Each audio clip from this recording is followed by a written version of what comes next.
አልጋ ተሸክሞ መሄድ። እስኪ በሉ ሁላችሁ እንድገመው፣ ድገሙት። አልጋ ተሸክሞ መሄድ። እንግዲህ ይህንን የምንማማረው የዛሬው ሰንበት አራተኛው ሰንበት መጻጉዕ ነው የሚባለው። መጻጉዕ ማለት በግዕዝ ቋንቋ ድዊ፣ በሽተኛ፣ ታማሚ ማለት ነው እና ጎልቶ የሚተረከው 38 ዓመት ተኝቶ የነበረው ሰው ታሪክ ነው። ግን የዚህ ሰው ታሪክ መታሰቢያ አይደለም። መጻጉዕ ማለት በሽተኛ ነው። ቅዱስ ያሬድ ነው ለአብይ ጾም እሁዶች ስም ያወጣላቸው። ይሄኛውን እሁድ መጻጉዕ ያለበት ምክንያት ጌታችን ኢየሱስ ክርስቶስ ለፈወሳቸው ድውያን በሙሉ መታሰቢያ ነው። ይሄ ማለት ሁሉንም ድውያን የሚያጠቃልል ነው ማለት ነው። ስለዚህ ክርስቶስም መድኃኒት፣ እኛም በሽተኞች ነን ሀሳቡ።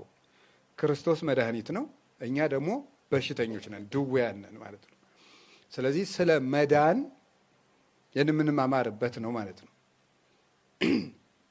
የጌታችን ኢየሱስ ክርስቶስ መድኃኒትነት፣ የሰው ልጅ በሽተኛነት የሚነገርበት ነው። እንግዲህ እንደምታውቁት የሰው ልጅ ሲፈጠር በሽታ የሚባል ነገር አልነበረበትም በስጋው። ምንድነው የነበረው? ወደ ሰው ልጅ አፈጣጠር ከመውሰድ በፊት ታሪኩን መጀመሪያ ልተርክላችሁ። ጌታችን መድኃኒታችን ኢየሱስ ክርስቶስ ወደ ኢየሩሳሌም በአይሁድ የፋሲካ በዓል ሄደ ይላል የዮሐንስ ወንጌል ምዕራፍ 5 ቁጥር 1 ላይ። በአይሁድ የፋሲካ በዓል ወደ ኢየሩሳሌም ሄደ። እዚያም መጠመቂያ ቦታ ነበረ። መጠመቂያ ቦታዎቹ 5 መመላለሻዎች ነበሯቸው። መመላለሻዎች ማለት ወደ መጠመቂያው የሚወስዱ መንገዶች ማለት ነው። 5 መንገዶች፣ 5 መንታ መንገዶች አሉ ወደ መጠመቂያው የሚወስዱ። በዚያ ዙሪያ ደግሞ 5 ድውያን፣ 5 አይነት ማለት ነው ይተኙ ነበር። 5 ሰዎች ሳይሆን 5 አይነት በሽተኞች ናቸው። እነዚህ አይናቸው የማያዩ ነበሩ፣ ሽባዎች ነበሩ፣ እግራቸው የሰለሉ ነበሩ፣ እግራቸው የደረቀ ነበሩ እና እግራቸው የተድበለበለ ነበሩ። እነዚህ በዚያ ዙሪያ ተኝተው ይኖር ነበር። ይሄ ቦታ ምን ይባላል? ቤተ ሳይዳ ይባላል። በዕብራይስጥ ቋንቋ ቤተ ሳይዳ፣ ቤተ ዛታ፣ 2 ቃልም ያስነግርለታል። ቤተ ዛታም ይሉታል፣ ቤተ ሳይዳም ይሉታል። ቤተ ሳይዳ ወይም ቤተ ዛታ ማለት የምህረት ቦታ ማለት ነው።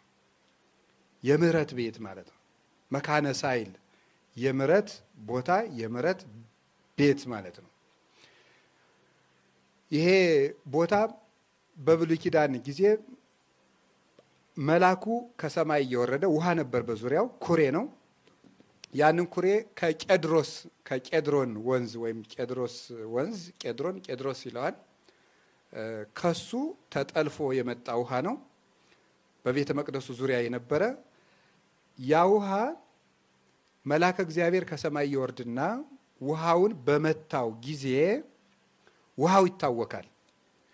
ውሃው ሲታወክ ቀድሞ የገባ ሰው ከዚያ ቦታ ይፈወሳል። መልአኩ ደግሞ እየመጣ የሚመታው ቅዳሜ ብቻ ነው። ስለዚህ ዛሬ ቅዳሜ ያለፈችው ሰው መልሶ እስከ ሳምንት ቅዳሜ ታሞ ይቆያል ማለት ነው። በዚያ ቦታ እንደዚህ ወረፋ አልደርሰው ብሎ እንግዲህ ፈጥኖ ሩጦ የገባ ሰው ነው። ወይ ራሱ ከጉልበት ያለ ሰው መሆን አለበት፣ ወይ ተሸክመው የሚወስዱ አስተማሚ ሰዎች ያሉት ብቻ ነው የሚድነው ማለት ነው።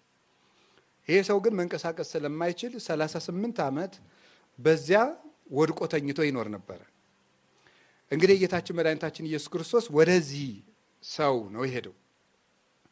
በዓል ለማክበር ይሄንን ሰው ለማዳን ወደ ኢየሩሳሌም ሄደ።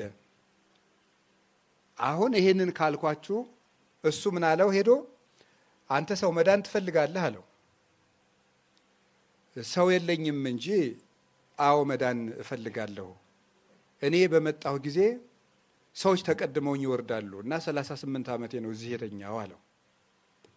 ጌታችን ኢየሱስ ክርስቶስ በል ተነስና አልጋህን ተሸክመህ ሂድ አለው። ዮሐንስ ወንጌል ምዕራፍ 5 ቁጥር 8። ለዕለቱ ርዕስ ያደረግነው እሱን ነው ማለት ነው። አልጋን ተሸክሞ መሄድ። ሰው የለኝም እንጂ እፈልግ ነበር ሲለው በል እንግዲያውስ ተነስ አልጋህን ተሸክምና ሂድ አለው። ይሄ ሰውም አልጋውን ተሸክሞ ቆመ። አልጋውን ተሸክሞ ሲሄድ አይሁድ አገኙትና ቀኑ ሰንበት ስለነበረ እንዴት በሰንበት አልጋህን ትሸከማለህ አሉት። ያዳነኝ ሰው ተሸከም ብሎኛል አላቸው።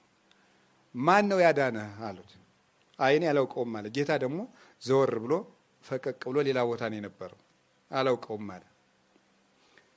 በሌላ ቀን ጌታችን መድኃኒታችን ኢየሱስ ክርስቶስ ምኩራብ ውስጥ አገኘውና እነሆ አሁን አንተ ድነሃል፣ ከዚህ የባሰ ነገር እንዳያገኝ ደግመህ እንዳትበድል ብሎ አስጠነቀቀው።